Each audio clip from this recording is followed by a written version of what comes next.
Hi, everyone. My name is Philip Izard. Welcome to the Social Impact Measurement for Social Enterprises. This online training is part of the Social Enterprise Policy Bank, an initiative that I'm going to tell you a little bit more about in just a moment. In today's online training, we're going to cover 4 topics in relation to social impact measurement. The 4 different things we'll be learning about today involves first talking about what methods are used by social enterprises to measure the impact of their work, and as well as to gather data to help evidence or demonstrate that they're creating this benefit. The second thing we'll be talking in today's training is about the variety of different tools, surveys, and questionnaires that your organization could use to actually start to gather this data. And I have a few examples that I'm going to share with you today so that you can actually see real life examples of these kind of tools and how they're used. We'll look at a case study of a social enterprise. We'll talk a little about how different social enterprises in Ireland are using these different methods to gather data and to show the benefit of their work. And we'll also talk about how you can build a system or a plan for how to gather this data that will make it far more easier and more straightforward for your organization. And I think that probably any project like this would really benefit from having a really clear plan or system. So in the first section of this afternoon's training, I'd like to talk to you a little bit about what is social impact measurement and give some definitions to some of the kind of key concepts that are involved with this topic.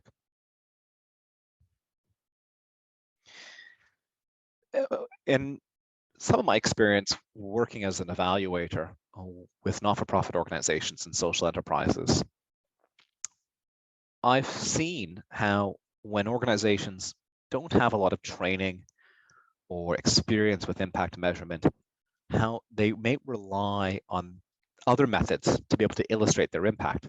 And those methods are kind of here. You know, this is not a comprehensive list of all the things that organizations do to show the benefit of their work. They're just a few. So these things might be is that they use satisfaction surveys with their customers or their clients. They may have feedback forms. They may write down kind of case studies or get quotes from people.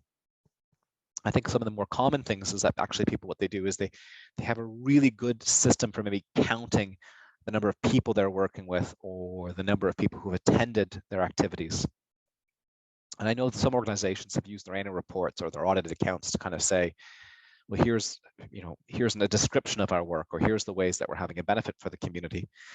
These are all fine ways of showing, I suppose, anecdotally, what is the benefit of our work. But what's a problem with these 3 different methods is that they have limitations in 3 ways. So the first is that some of these ways are unable to really illustrate the way that an organization is having a soft or an intangible change for their service users or their local community. When I say soft and intangible, what I'm referring to are the kind of changes that our organization is creating that are not obvious to the eye. So if we were a social enterprise that was helping provide a community center in a local area, and what we found is that our activities were really creating more connection. It may be difficult for us to observe or to see the people who feel more connection or feel more integrated in the community than those who don't. You can't really just look at a crowd of people and say, those people, that person is far more connected than the other. So these are sometimes soft or intangible because they may exist here or here for someone. Another difficulty, I suppose, with these methods is it can be difficult to kind of put a number or quantify the number of people who actually are experiencing this benefit. I've worked with in the past youth organizations, and when we look at something like self-esteem in a young person, it's again not always visible, but it's also what makes it difficult is if we're working with a group of 50 people, we find it can be quite challenging sometimes is to be able to kind of understand the number of individuals in that group of 50 who are experiencing that benefit. So if there's 50 young people and we're trying to understand or measure their confidence, we don't have a system right now for being able to get feedback from all those 50 individuals. So we'll talk a little about ways that we can do that. So for example, if you're someone who gets a quote And the quote might be from a young person who says, I'm feeling much more confident because I've accessed these services or I've attended this program. Well, that's a quote, it's a really great quote for one person, but how do we know who else in that group of 50 experienced it as well?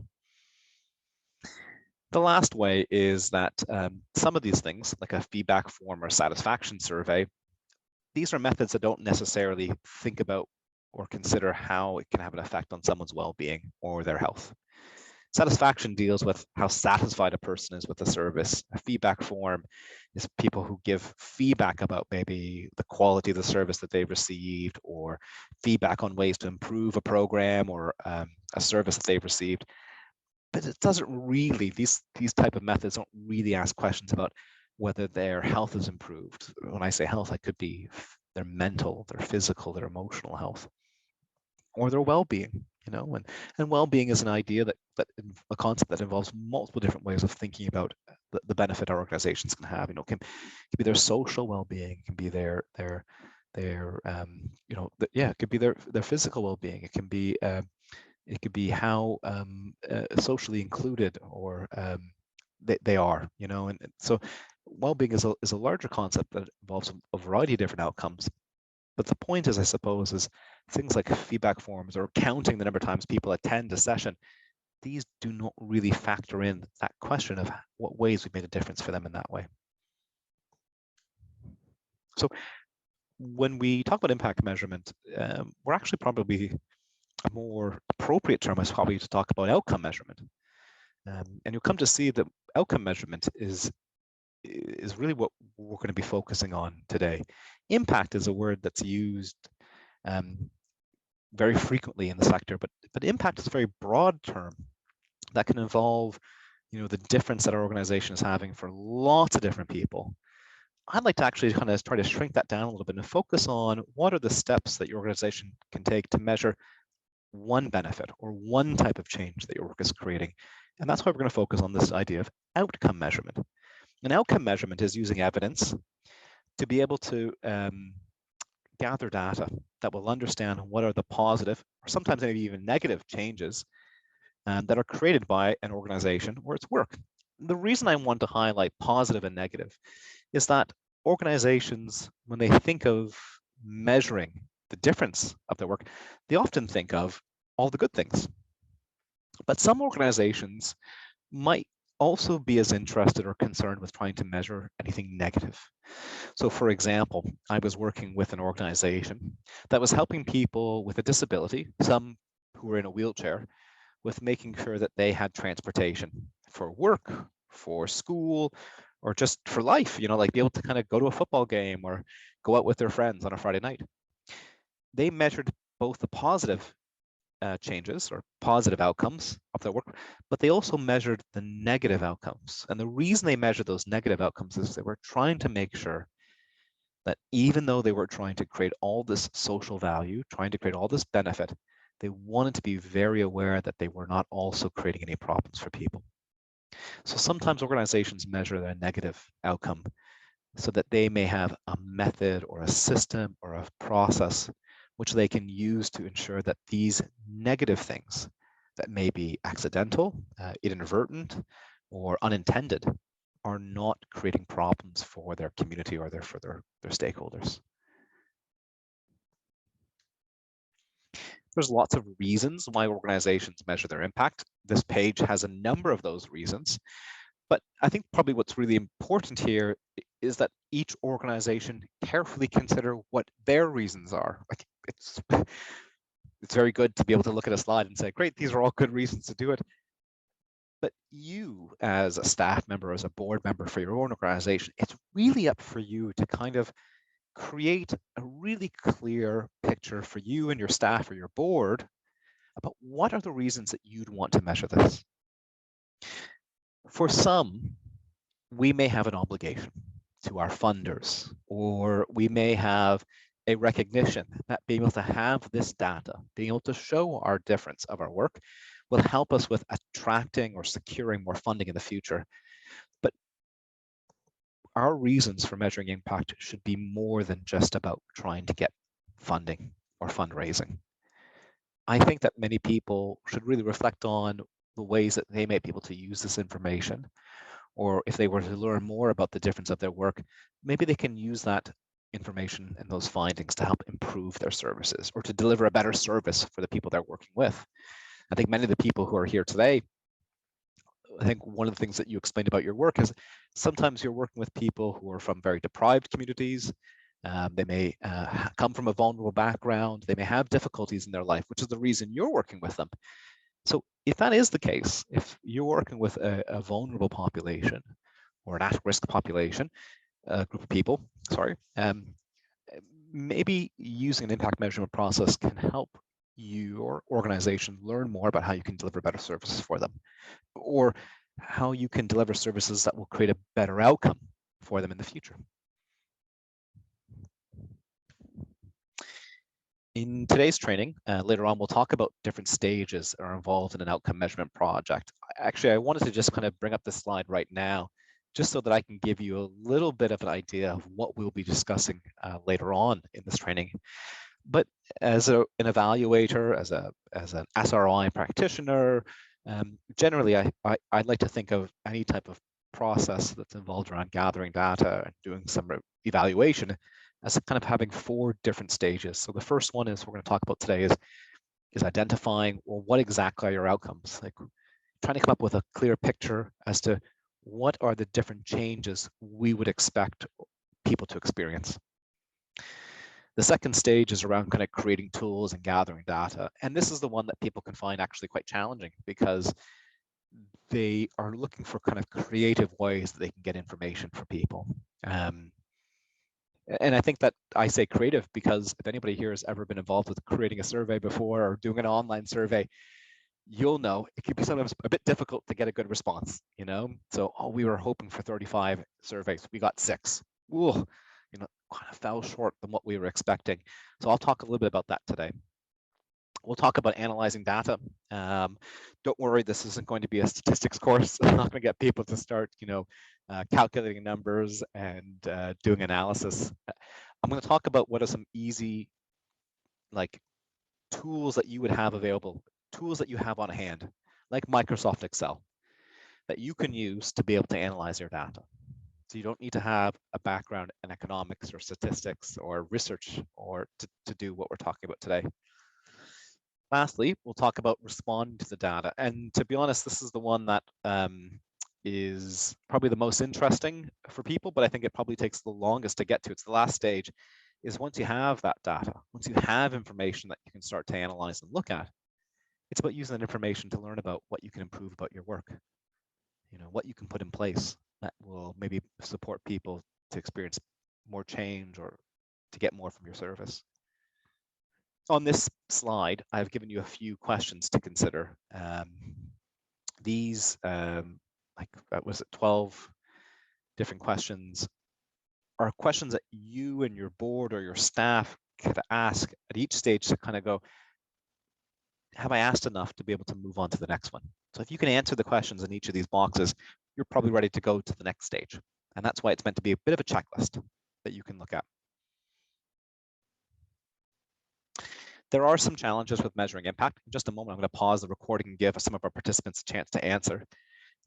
There are challenges that have to deal with the terminology or the definitions. Like, people can find terms like outcomes and outputs and input and activities and logic models. They can find all that terminology and language actually quite challenging to kind of learn. To be honest, I think that's probably, I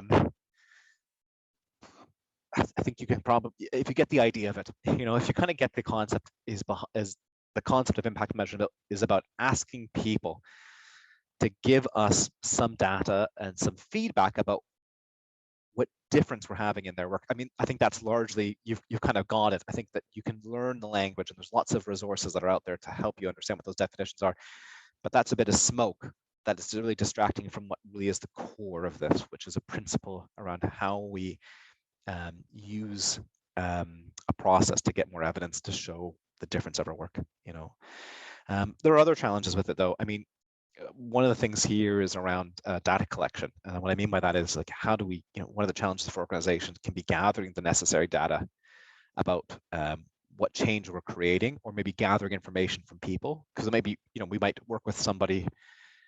Someone might come to our organization once, and it makes it very difficult for us to kind of gather feedback from them or do a survey with them.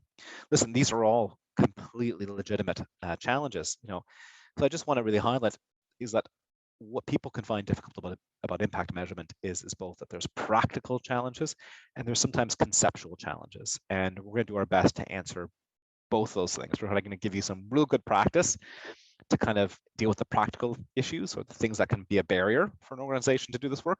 But hopefully we'll deal with some of the terminology issues and get them out of the way so people have a clear understanding of what those concepts are. I'm going to pause the training recording for just 1 second. So we might have a bit of a conversation about what you think might be some other challenges or issues that your organization has experienced. In the next section of this training, I'd like to talk about some of the key concepts and definitions that are used in outcome and impact measurement. These are definitions that have been taken from a few resources, but I've kind of fine-tuned them. I've changed them, kind of reflecting my own experience as a researcher. There isn't a universal definition for these. If people are looking for a very clear definition, they may refer to their funders as well, because although this terminology and these concepts are defined largely the same, they're not universally understood. And if people are looking for a really clear definition, they might speak with like their funders. For instance, if they were funded by Pubble, they might speak with Pubble to say, what is your definition of an outcome or an output, and what are the difference between the two? But based on my experience as being a social researcher and evaluator for the past 10 years, I'm going to kind of share with you what I understand these things to be. So the first one is a logic model. When we were off camera, I showed you an example of a logic model template. So what that Word document or that template is, a logic model is a planning tool. It was designed to help organizations, and sometimes their funders, to be able to determine what are the outcomes of an organization or an activity that an organization is delivering, and really to understand how these outcomes are being created. What is the steps or the process or the interventions that are being delivered by an organization that are creating these types of outcomes? If you don't know what outcomes are, in just a few slides, I'll give you a definition for that too. But what a logic model should do is be able to order these outcomes. It should be able to kind of separate what are the short or the medium term changes, these outcomes that happen earlier on, and what are the outcomes that happen later. It should explain the relationship between an organization's work, their activities, and the outcomes that are being created. And these should be outcomes that have a direct relationship or a causal link with what an organization does. A logic model should also help clarify what methods or indicators, ways that you'll be able to use data to indicate whether these outcomes have occurred or not. And also, a good logic model should really make it more clear or more obvious that what methods will be used to be able to kind of measure this impact. What was the process that's going to be used? Who's going to be involved? How long do you imagine this will take? Whose responsibility might be to kind of analyze that data? How will the information be used by your organization to make improvements? Like I said, I think earlier in today's presentation, although I've shared a template with you for a logic model, if you were merely to Google the word logic model, you'll see that there's all these different variations on it. So there's not a singular way that logic models are made. What template that we've used with organizations, we've been using it for the past 10 years, might be a bit simplified compared to others, but it covers all the same content. It's meant to be very easy to do. Like you could do it on a single page. So later in today's training, I'll show you an example of a logic model that we've created. Here is an example of the logic model template. It's only half of it because that's all we can fit on a page. It's something that you've received in terms of your resources at the start of today's training. We'll talk a little bit about the terms that are on there, but on the resource that you have, the way it would be created is that you would provide a short description of the activity or the service that your organization's delivering.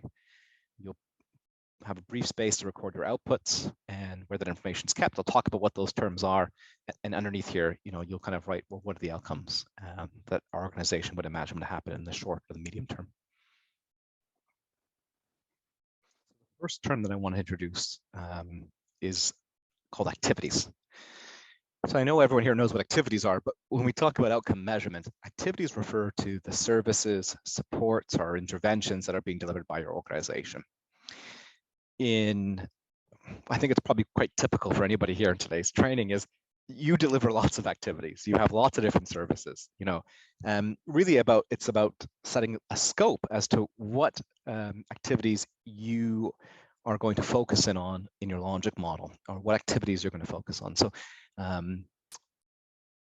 your organization might be interested in really trying to evaluate one of your programs. So if you run a women's group, for instance, you're trying to understand what is the benefit that women's group is having for those women, you may just want to do a logic model only on that. Unless your organization does a very specific thing. I don't know, for example, maybe you are an organization that only, that runs a taxi service for people with disability in Louth. That's the only thing we do. We only drive, pick people up and drop them off. If you only one thing, then you only need one logic model maybe for your organization. But many organizations I work with, they want to have several logic models, each describing a different activity that their organization offers. There's a couple examples of some of those activities here. So these are just here to provide you some examples of what an organization might focus on,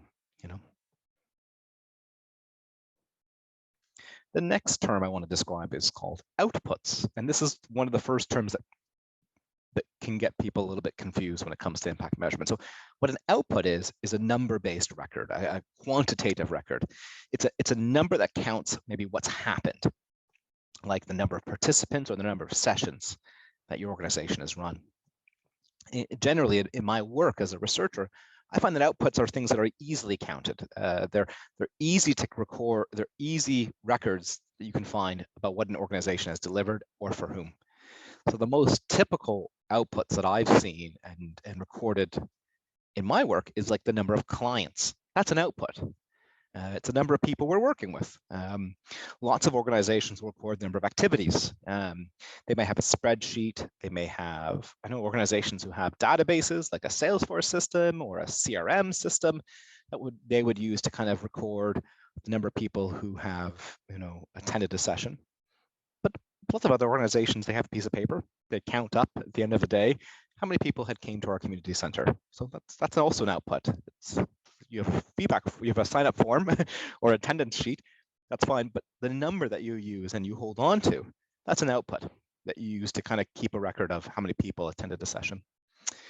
I work with lots of social services that deliver like one-to-one sessions or maybe sit-down sessions with some of their clients, and they may keep a log of the number of times a person or a family has attended, and that's also an output. You count the number of attendances. So outputs are, to put it very plainly, it's the things that we count about our work. This is where it starts to get even more confusing. Outcomes. So this is a term that we've already been talking about in today's training. What are outcomes? Specifically, what are short-term outcomes? So a short-term outcome is when we start to get into this subject of what's changed for a stakeholder or for a participant in the shorter term as a result of the activity that we've offered. When we mean shorter term, it's not as clear as saying that it's been 1 week or 6 weeks or even 6 months. Like different organizations will work with people for different periods of time. So there may be an organization here that they only work with people for 12 weeks. Generally, they might work with people, for some people for longer, but generally most people will only work with them for about 12 weeks. There are other organizations I work with that will work with people over many years. So they have a difference. Those two organizations may have a different definition of what's considered short for them.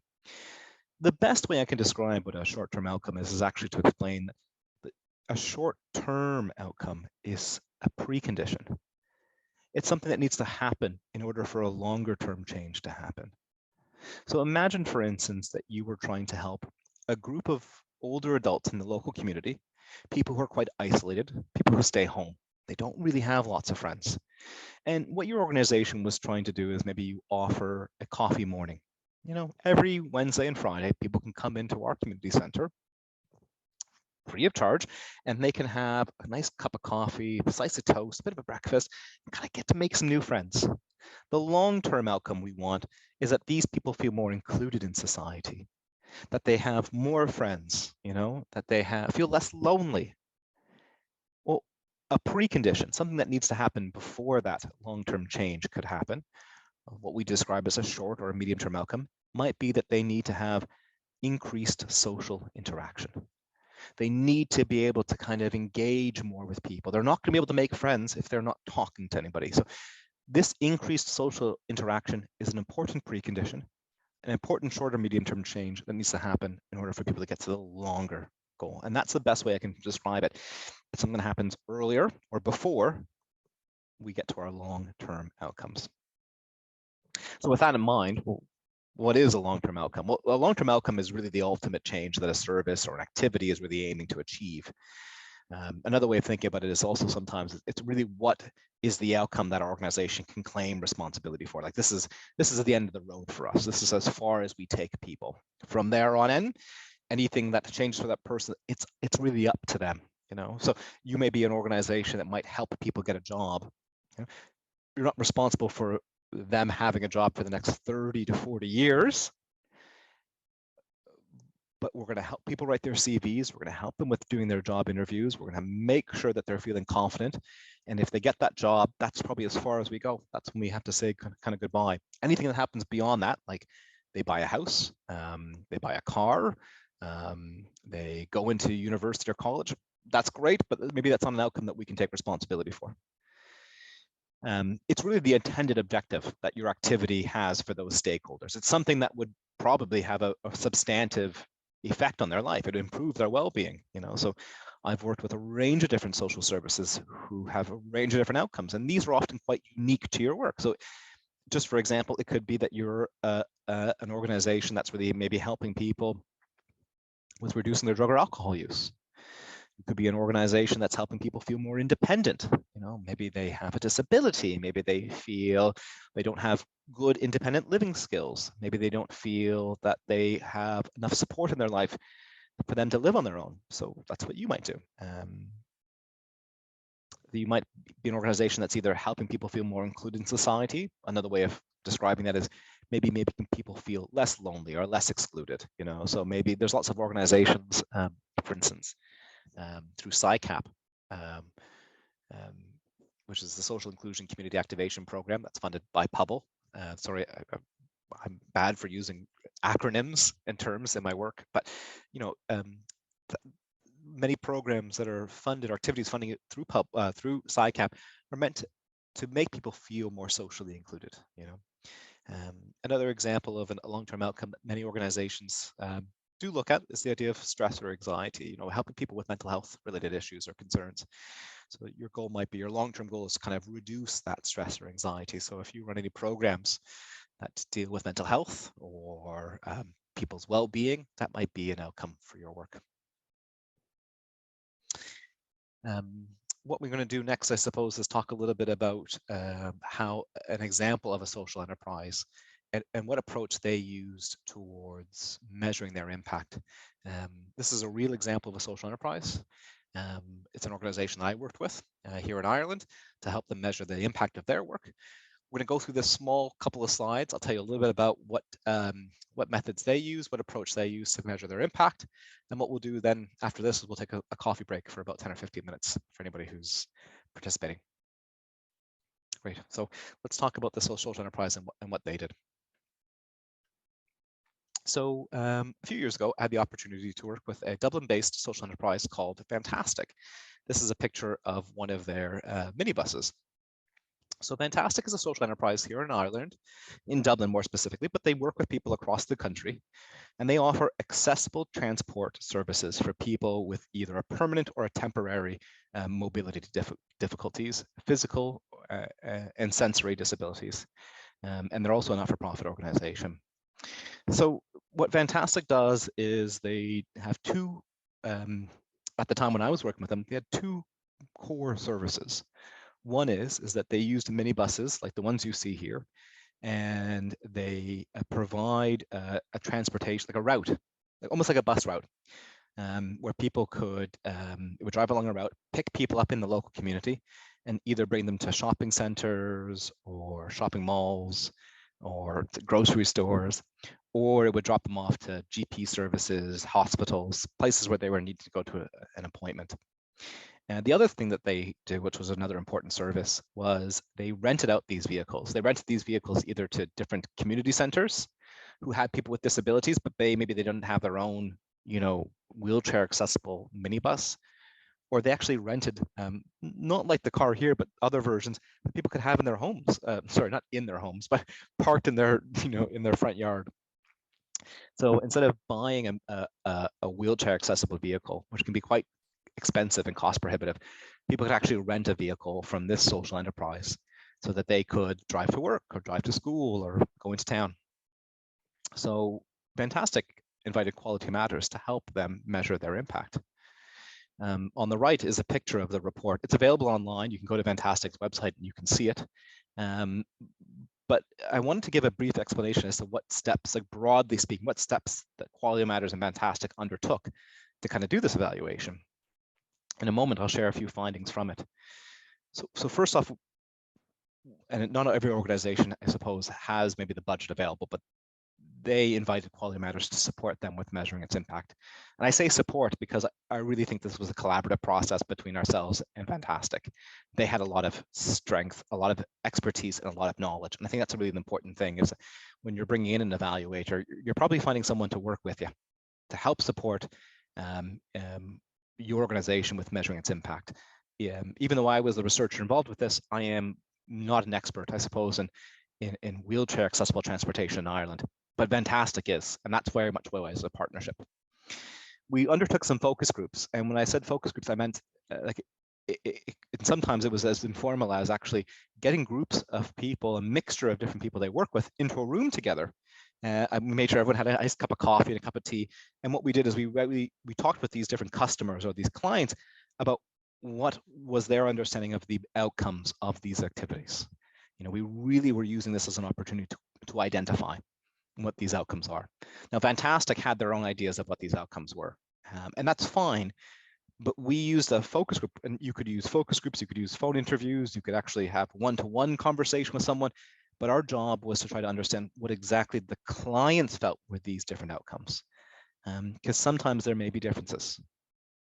As people who experience this benefit, as the people who I think we can all agree, if we think those people are experiencing all these benefits, we felt it was important to ask those people to describe in their own words, in their own language, what exactly that benefit is. We developed a logic model. We then created an online survey, and we undertook some phone interviews because not everyone was comfortable with doing an online survey. And we used these two different methods as a way for us to gather information to help us understand, did people experience the type of benefits that they had expressed earlier in focus groups? We went back to test this and say, great, can we gather a little bit more information for us to understand, did you experience these outcomes or this change, yes or no? Afterwards, we analyzed the data that we had gathered from all these people. And once it was analyzed, we put together a report. It's quite a very short summary, but it's a pretty accurate one. And if you go into the actual report, which is available to download online, it's free, it's available on their website. I'm happy to share it with anybody who's attended today if they're interested. You might just remind me, but you can see a very detailed chapter that goes through really clearly every step that we took. So in this research, it's a big piece of research. It was a big piece of work, and that's kind of part of the reason why I wanted to talk about it, because because anything that involves lots of people, there's lots of challenges, and there was kind of things that we had to really focus on. But out of the 300 people whom they were engaging with at that time, we got 165 people to respond. That's 55% of the members who were involved with the organization at that time. That's a really strong response rate. When we broke down that information, we found that there was different groups of people, different types of stakeholders. And I think that's important to highlight, because earlier when I asked one of the organizations to describe, who do you evaluate what you do? The first thing that they had said was, well, we have one group of people who attend this activity, but then we have a different organization in the community, an education provider who also hire out our center. I mean, I think this is a perfect example. This is true for this organization as well. They have people who hire or who are clients of theirs. But as you can see from this diagram, 7% of the people are also organizations. And what we found and what we learned is when we were doing this research is that organizations had different outcomes than people. You know, for organizations, when they all hired these different, when they worked with Fantastic, when they hired these minibuses, their expectation was that this was going to save them time and money. You know, and yes, some people also had that outcome, but as you'll come to see in other slides, people had also very different outcomes as well. And I think that's important, is that in a process when you're doing a logic model, if you've got different groups of people you're working with, it gives you an opportunity to pause and reflect on is whether there's differences and also their outcomes. And if you do a focus group or you do interviews to follow up with people to help identify those things, it gives you a chance to just really be a little bit more detailed, a little bit more specific about what those differences are. Although it doesn't have to do necessarily with impact measurement, we used this research as an opportunity to ask people about what are some of the challenges or issues they experience in their life. The reason I suppose this slide is relevant is because for this organization, the benefit of their work deals with actually trying to help address a problem. And like many social enterprises, there's sometimes a social issue that they're trying to improve or work towards resolving. And in the case of Fantastic, it was these 4 issues were the more common ones. So people who were in a wheelchair, who had physical, had permanent or temporary kind of mobility difficulties, the 4 issues that they commonly experienced were that they needed specialized equipment like a wheelchair or a wheelchair accessible vehicle to get around, and they just weren't available. They had very limited access to public transportation, and that might be because they weren't living near a bus route, or there wasn't really a taxi service readily available in their area, or maybe they lived outside of Dublin where there's less wheelchair accessible resources available. Owning their own wheelchair accessible car was too expensive, or there really wasn't any public transport available at all where they were. So you can see the different people, of the 165, there was different answers for those different core concerns. This is the slide I wanted to get to. So when we did gather data about what, if the 165 people whom we spoke with, their answers about what outcomes they experienced are represented actually on this slide. So you can see that although we had, people had a range of different concerns, we were able to identify that there was really 7 core different outcomes, main outcomes, long-term outcomes that Fantastic was working towards helping people. And even though there was 7 different outcomes, not everybody experienced these outcomes. Like there's different degrees which people experience them. And some of these were things like people were able to save money on the cost of traveling, and people had better access to, say, a health service or be able to kind of do more social activities. But what we also found was that there was other ways that the service had helped people's well-being. So people were feeling less anxious, less socially excluded, had more independence, and also felt more connected. So it kind of took into consideration both cost savings, time savings, but also like ways that this had improved their overall well-being. So I'm going to kind of pause here for a second, if that's right, and we might just ask a few questions from the group if they had anything about that kind of case study. So that's an example of, okay, welcome back. The next section we're going to talk about is kind of using tools and surveys and instruments for measuring impact. So at this stage, I suppose, the training, what we're kind of assuming is that you'll already have started, I suppose, working on kind of building a logic model. Like I said, it's very simple and very straightforward tool.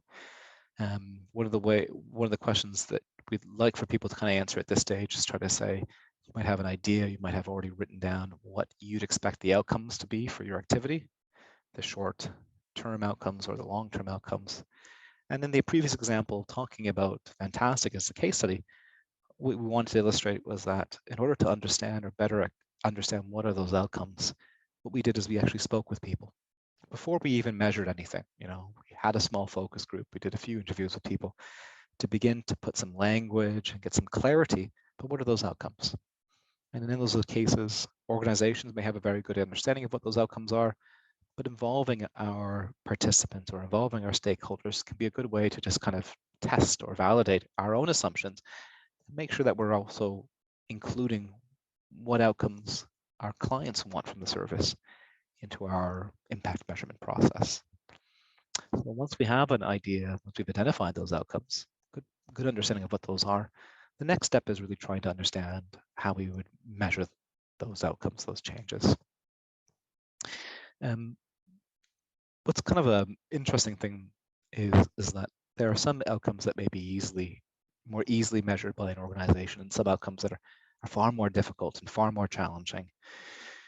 So if you're an organization that has outcomes that can be measured more objectively, or objective outcomes, these would be things that a change or an outcome that could be more easily observed or more easily counted. There are a few examples of this. Like in my experience as a researcher, I've come across organizations who can show that people's health has changed by their BMI, their body mass index, or their weight. So for example, if you were an organization like, I think it's called Weight Watchers in the United States, I forget what it's called here in Ireland. If anyone knows, you can turn on your microphone and tell me. But if they're trying to maybe support people with losing weight, they may record how much weight has been lost over a period of maybe 6 to 8 months. So a weight loss of like 3 or 4 pounds, that's an indication that an outcome has been happening, that's a change in the right direction. And maybe 3 or 4 pounds doesn't seem like a lot, but it's still a change. It's still a decrease in someone's weight. If you were an employment service, or if you were something like SciCap that was supporting young people, or as they refer to them as NEETs, young people who are not in education, employment, or training, with getting into a job or getting into a training program, the acquisition, like getting a job, for instance, within 3 to 6 months after the program, that might serve as your objective outcome. It might show that someone's kind of progressed and kind of got a benefit from your work. Another example of that is like getting a certification, why do you need to kind of test whether someone's learned something if they've got a degree, if they got a certification? A good example of that might be kind of like a QQI certificate, or we used to call it a FETAC, award. So there may be more obvious and easily countable ways for your organization to show that it's had a benefit. I think an example that I've often used in training is, and I know it's not a social enterprise, but imagine there was a social enterprise that offered driving lessons, and their long-term outcome is that young people and adults get their driver's license. So the best way that can be measured is the number of people who got their driving lesson. Sorry, not their driving lesson. The number of people who got their driver's license. That's like this example of attaining a certification. That's an outcome. If our primary service is helping people get their driver's license, and that's our outcome. And it can be easily observed because we could literally just follow people and say, to get your license, did you pass the test?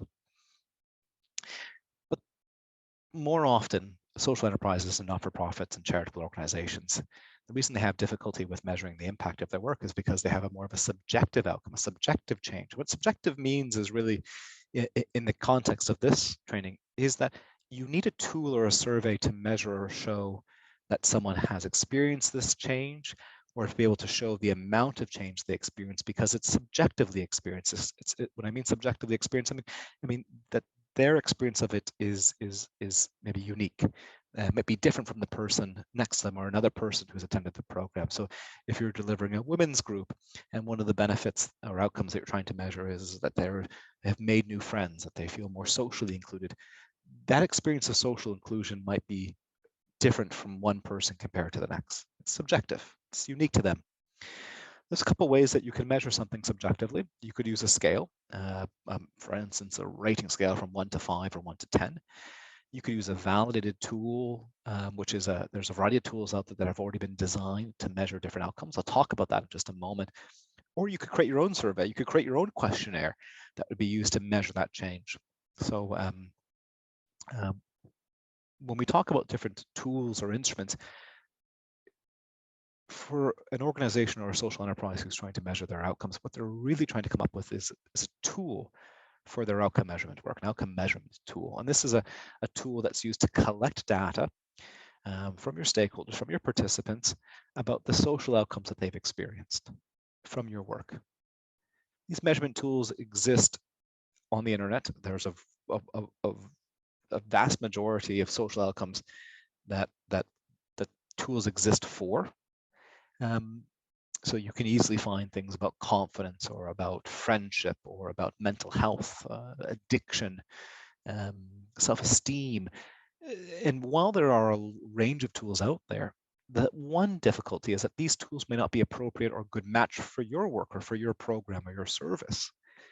And when I say about not a good match is that the tools that have already been designed may be appropriate for certain people or certain people in certain countries, so I've seen tools that have been developed in the United States, maybe it doesn't work for a group of young people here in Ireland.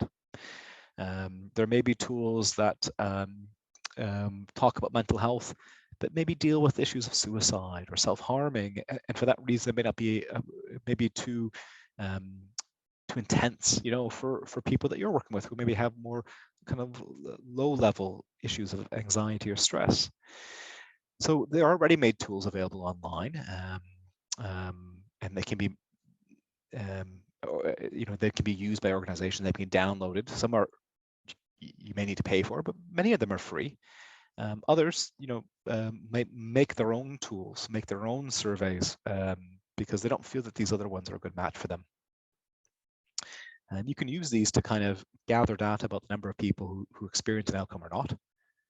So if you ask the 30 people in your group whether they experience an outcome, it may tell you that not everybody, like an example of fantastic, not everyone experienced that outcome. So it can help us identify the number of people who are experiencing change or not in an organization.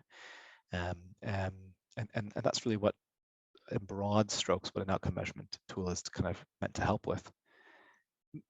I think a really important question, because I've raised it, is how do we really consider what would be a good tool or not? I think this is a really great question. And figuring out if a tool is appropriate for your organization is not just about interrogating what questions are asked. I think it deals a lot with whether it would be an easy to use or accessible tool for the people you're working with.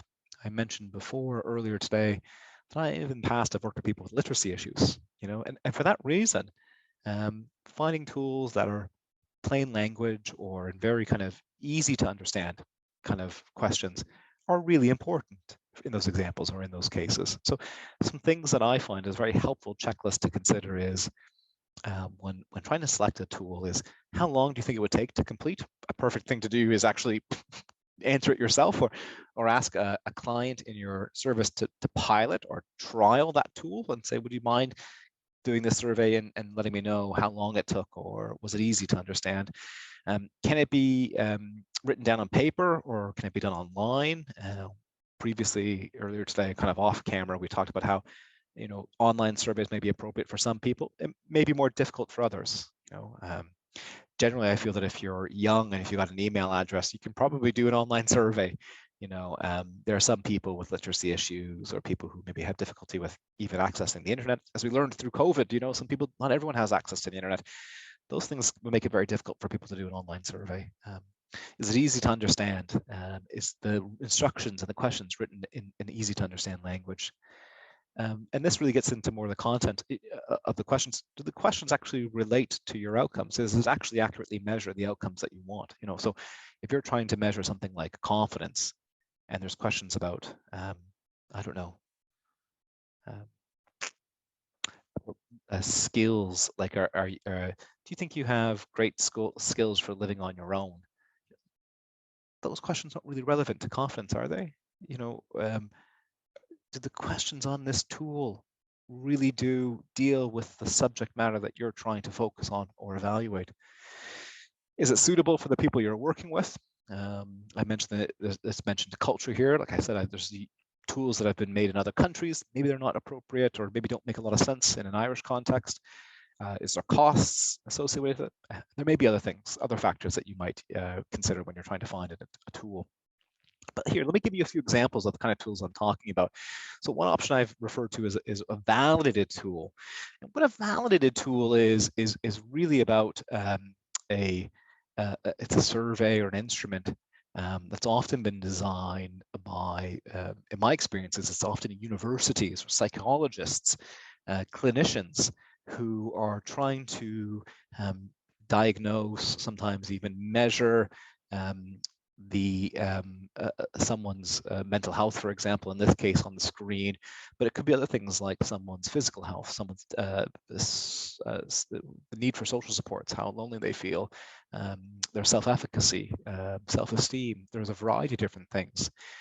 But what I've often learned about using validated tools is that,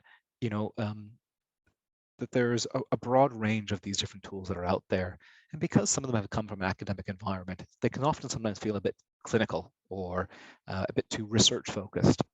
The one on your screen is, in my experience, is one of the better ones. It's called the Short Warwick Edinburgh Mental Wellbeing Scale. And my understanding is that this has its roots developed by the NHS in Scotland, and it's used as a tool to measure someone's mental well-being or their mental health.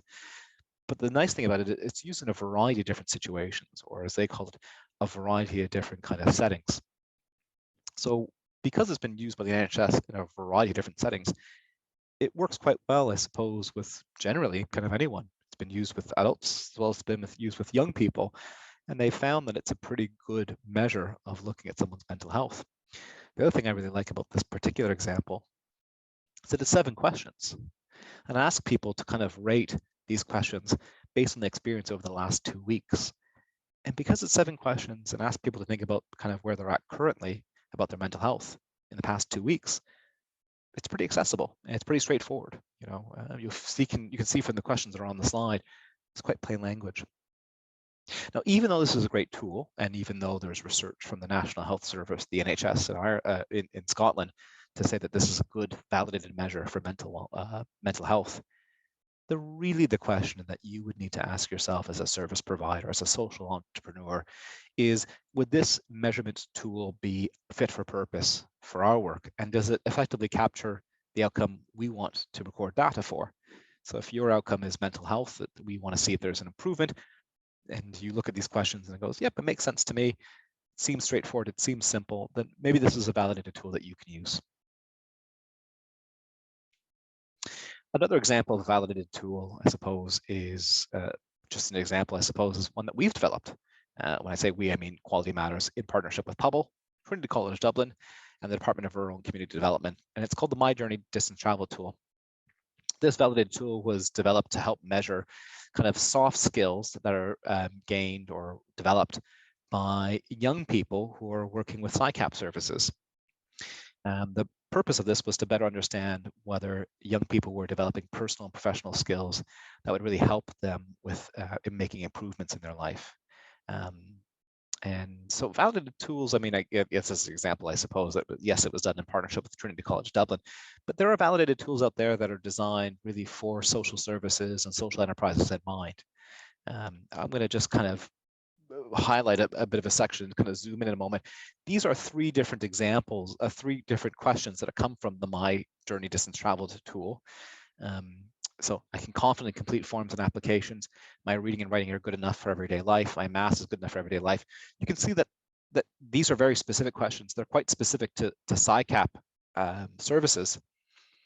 So, if probably would be a very relevant and very useful and specific tool that would be good for anyone who's delivering a SciCap program. But you could see that looking at things like forms and applications, reading and writing and math, it may not be applicable to any other service. It might be not applicable to a community center. It might not be applicable to a Fantastic, who is providing wheelchair accessible transportation. So, even though the tool's validated, it doesn't necessarily make it appropriate for your own work. The other thing I wanted to highlight is you can see that there's a scale from 1 to 7. So, but instead of putting numbers here, we've put in terms like strongly disagree all the way to strongly agree. So if you're not going to go down the route of a bespoke tool, if you're not going to go down the route of option 1, which is a validated tool, really the best option, I suppose, if you can't find anything out there that's appropriate for your organization or its work, is making your own survey. So a bespoke tool is an instrument or a survey that's developed by an organization for their own use and to answer very specific set of kind of research questions. And when I say research questions, I mean really to answer the questions about whether people have experienced an outcome or not. If you can't find an appropriate validated tool, I'd really encourage organizations to think about creating their own survey.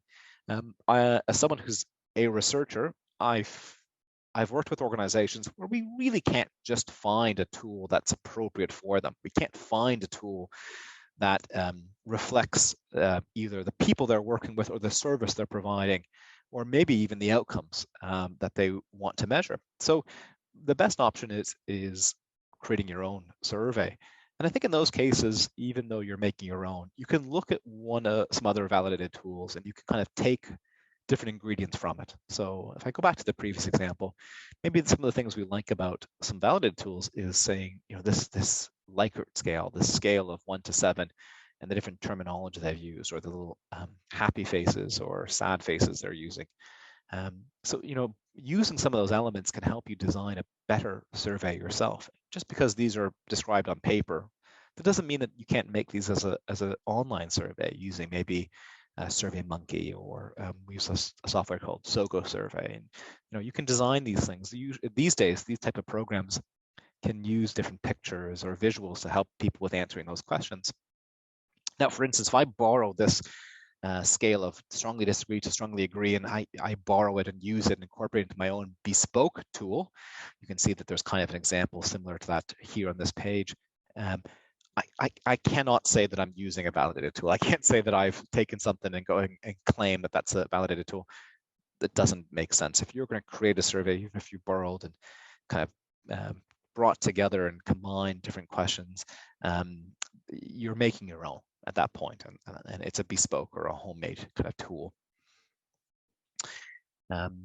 So once you've kind of figured out if you're going to use a validated tool, or if there is one available, or if not, if you've gone the route of making your own survey, the next step is really starting to make a plan about actually how you're going to start to gather this data so that you can better show your impact. Like I said earlier, there is 4 stages. So we've talked about the first stage, identifying your outcomes. Kind of figure out what are your outcomes, who's experiencing that change, are there different stakeholders, and what are the changes they're likely to experience. We've talked a little bit already about creating tools, gathering data. So we've talked a little bit about how we can measure change in a way that's simple and meaningful for groups of people, choosing what tools are appropriate. We haven't started to talk about the last remaining questions. We're going to talk about that. We're going to talk about how we start a little bit about how we analyze data, and lastly about how we start to respond to some of that data.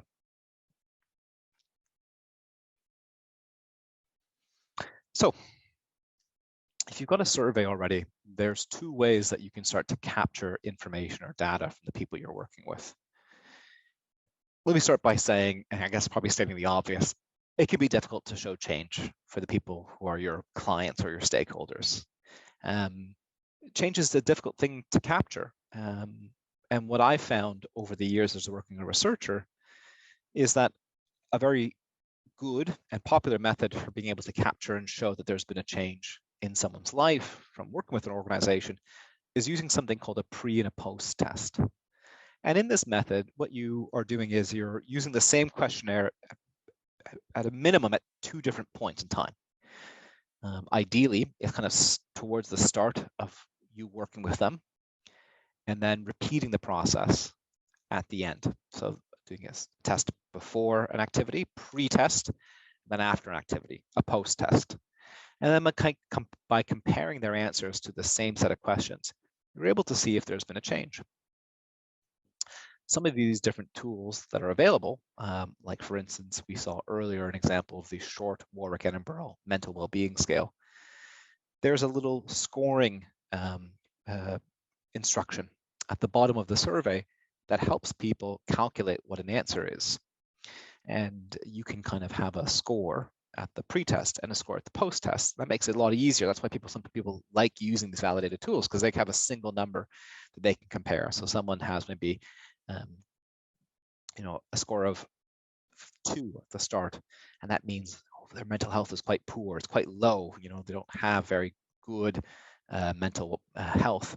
And then later, after maybe engaging in your groups or in a program for 12 weeks, they have a score of 25. Wow, what a major difference, what an observable change. And even though we have a tool and it's subjective, that score is for that person, we're able to actually have a number that shows and reflects the fact that there's been a change, a positive change for that outcome.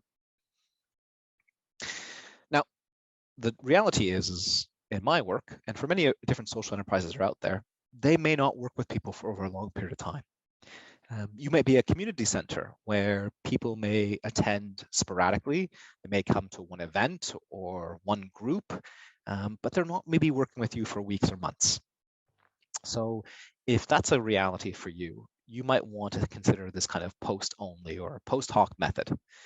So this is when you're not working with people for a long period of time and you're delivering as a service kind of once-off activities or short-term activities, maybe 2 or 3 things. A perfect example of this is our organization maybe is helping young people get a job. And over here, we have a service where we work with people for many weeks, but we also offer a little resume writing, CV writing workshop, a clinic. People can come in for a couple hours, and there's a staff member, myself, who will help people write their CV and will tell you what's wrong and will help edit and proofread it and improve it. But the people who come to this CV and resume writing clinic, they don't necessarily ever engage with us ever again. How would we understand if this clinic was having a benefit, if we're not going to be able to follow up with them? Well, what we might do is a couple things. We might get people at the end of today's clinic to do a small survey. It's not a feedback form, it's not a satisfaction survey, it's an outcome survey, but it's focused on really trying to understand whether there's been a change for them. Has your knowledge about CV writing changed as a result of attending this clinic? Small amount, a medium amount, a large amount, that might be one way of doing it. If we were an organization that was maybe helping to provide seminars or education in the local community around homelessness and reasons why people fall victim to homelessness, we might ask a question like, has your attitude from attending today's workshop, has your attitude towards homelessness changed as a result of our work? A little change, a big change, a very large change. So what we're trying to get people to do is at the end of this session or an intervention is to kind of measure or self-report how much of a change they got from this work. And the reality is that we do this at the end of an activity to kind of get data, because we're not going to be able to see a major change. We're not going to be able to work with them. This is maybe one event, one activity, but we still want to grab some outcome data.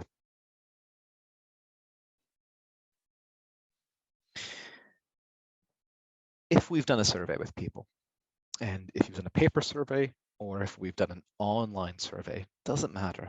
The first step that you need to do is, once you've completed or gathered some of that data, is make sure that it sits in an electronic format. So if you've done an online survey, it's already in an electronic format. It's in your SurveyMonkey, or there's different software available, like Google Forms is another example of an online software. But what they do is they put it into an Excel spreadsheet for you at the end. If you're have written surveys or paper surveys, you might want to enter that into a spreadsheet. As a researcher, what I found very useful in the past is I've done lots of interviews where I've actually written down the responses, or I've handed out a piece of paper and gotten people to answer it. And what I do, which is a really great trick, is I'll use a kind of free survey software like SurveyMonkey, and I'll make an online survey, but I don't send it to clients. I actually enter the data afterwards into there. So I'll put something on television and I'll sit there with these forms and I'll enter all the information into the online survey. And once I've done that, it will export for me this in a nice, easily formatted graph or a table, an easily formatted Excel spreadsheet. And sometimes what's also great is that if you're interested in making spreadsheets or visual graphs and adding formulas, sometimes this different software like SurveyMonkey, what they can do is actually can do some of that graphs. It can create those graphs, create those interesting visuals for you, which can be very helpful. So step one is making sure it's in an electronic format. If you've had people complete an online survey, something you might need to do is actually just, once you've downloaded the information, is give it a look over and make sure it's clean. What I mean by clean is make sure there's no obvious errors or issues with the data. One of the more obvious ones might be is maybe people haven't completed all the questions, or maybe you have a lot of incomplete surveys. Step three is you kind of would begin to calculate or understand what the amount of change that's being experienced by your participants. If you're doing that pre and post test method we were just referring to, you're actually just comparing their scores from the start of the program towards the end. If you're using the post only method, that information should already be in your survey. People would have described how much of a change they would have got, a little, a lot, a huge amount. So you're trying to really kind of figure out what is the amount of change that people got for that outcome. Lastly, you'd be able to kind of count up how many people or the percentage of people who experienced that change. In the example of Fantastic, we were giving things like 15% or 50% of people got that. So at some point, what I would have done is count up the number of people who said, yes, that's a change, that's an outcome that I experienced. And we would have figured out what is the percentage of all the people who we've worked with or all the people that we spoke with. And that would have given us a figure. And then lastly, 5 is maybe develop a graph or a chart that kind of illustrates those results. There's some really helpful YouTube videos online. Like that's the simplest way if you're kind of trying to figure out how do I use maybe something like Microsoft Excel to make a graph. But there are also some software, survey software like SurveyMonkey, which I believe also has a free version that people can use, that will actually just create those graphs for you. And that might be a really quick shortcut for kind of making something that's very visual, but without having to worry about how to create all those different graphs and different types, One of the things as well is, I suppose, is once you've created all these graphs, the most important thing is to really look over them and understand what that information that's being communicated by your clients or your customers or your stakeholders is really trying to tell you. These findings that you learn from this process can really inform what decisions you have about the impact of your work, or what ways maybe you're not having an impact. It might challenge your assumptions or your expectations of what difference you're creating. And in reflecting about that, you might learn or come to some agreement about what ways you can do to maybe improve your service. When I say improvement, there's a variety of different ways that I'm referring to that you could use that finding. You might be able to improve your what you deliver so that you can try to create a better outcome for people. So if people are saying, because of your program, and when you went back and asked people, did you experience a benefit? Did you experience the type of outcome we were expecting? Imagine everybody says, no, we did not get it. Well, it might have to you might have to go back to the drawing board and rethink a little bit about what your activity is doing. And if that is your goal, you might need to kind of make changes to what you're delivering in order to kind of create that outcome. You may be able to scale up what you're delivering so that you can create more outcomes for people. You may consider ways of working in partnership with other local services. There may be people here who are funded by the HSC or TUSLA or Public. It might open you up to thinking about ways to better work and partner with those organizations to better effect change or outcomes. You might be working with local schools or other social services or social enterprises in your area, or you may be considering developing those kind of partnerships. Lastly, I think maybe it's probably making people more open to the idea of more significant changes or more significant changes to the way people operate, as well. but in order to maybe if your organization was thinking about more significant changes, maybe you need to collect more data. Maybe you need to do this exercise again to learn a little bit more, because maybe you need to test for yourself, was this a unique group of people, or is this consistent? You know, every time we deliver this program, are we seeing similar results and similar kind of findings? If you are interested in creating a report, I think no better way of learning what might look good or what would make for a good report is looking at different examples of reports. I didn't necessarily want to give other people's examples of what a good report is. I thought maybe the best thing would be to stand over my own work. So these were 2 reports that I've authored. On the left is the one we already talked about, Fantastic, and that's a social enterprise.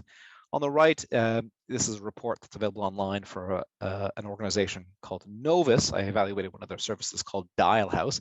It's not a social enterprise, so just fair warning, but I hope it's a good example, I suppose, of what an outcome report can look like. If you're interested in creating kind of a brief report, these are probably not the best examples. They're both quite long, but there's a very nice executive summary for the Fantastic one that you can find online.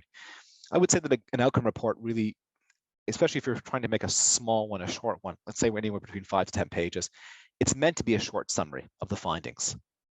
You know, and you're really trying to maybe try to write a small narrative, if you will, about how this information is going to be used by your organization to improve and impact, you know, improve upon your outcomes, to improve your work and your activities. On this page, I've given a basic outline of what an outcome report would kind of involve. I won't go through it, but I'll just focus on the findings piece, if that's okay.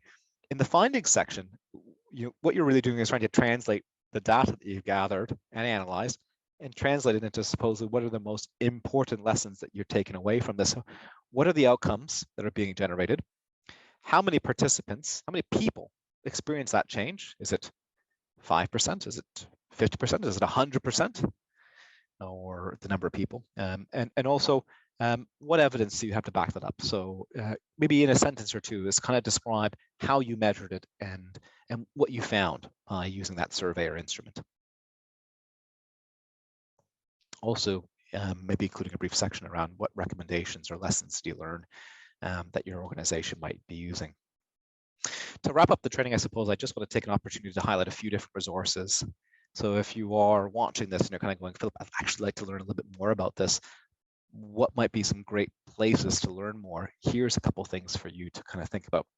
So one is there is a resource that I shared with you, or you can access online. It's a guidebook on impact measurement that's been specifically written for social entrepreneurs. And I find this is a really good, simple, practical explanation of what steps can be taken to kind of start to improve in this area, and gives really good practical advice. There's an article for anybody who is interested that looks at impact measurement in the context of SciCap programs here in Ireland. And I recognize that some people here may be funded by Pobble, may be working with their local development company on a Pobble-related program. But this research looked at really what are ways that best record the work of kind of community-based community development programs that are run by SciCap in the context of working with community groups, and recommended some really interesting ways of assessing that work. What I love about this is trying to look at this at a community level. You know, this is not about doing academic research. This is not about a university evaluating a social enterprise. This is about a community program trying to self-evaluate ways of understanding their benefit. So there's a link down here for that article. There's some videos available online that are done by the NHS Midlands and Lancashire Commissioning Support Series that really do explain what is a logic model and what are the benefits of a logic model. And I found that these videos have very simple explanations and very plain language. Different funders may have different understandings of what a logic model is, and that's fine. This is some definitions and some instructions that are used by NHS services. So I find they're designed for kind of a broad range of people, and they're quite useful. If you're interested in finding some reports, if you'd like to be interested in seeing how other social enterprises or charities write about or create impact reports, I recommend going to this website, Social Value UK. They have a library of all these different impact reports internationally, not just from the UK, but also from Ireland and other countries. And it's free. You can just go there and download these different articles and reports. Every impact report, social return on investment report that I've written with Quality Matters is on here. So like it's something that is being updated quite regularly.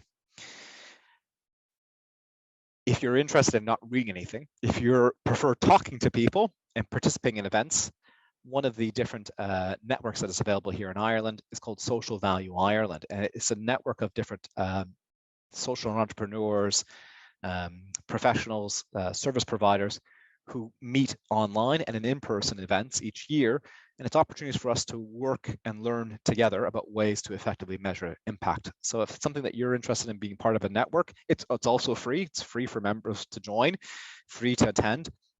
Please check out that website. So thank you so much. I'm going to stop recording and thank everyone for watching.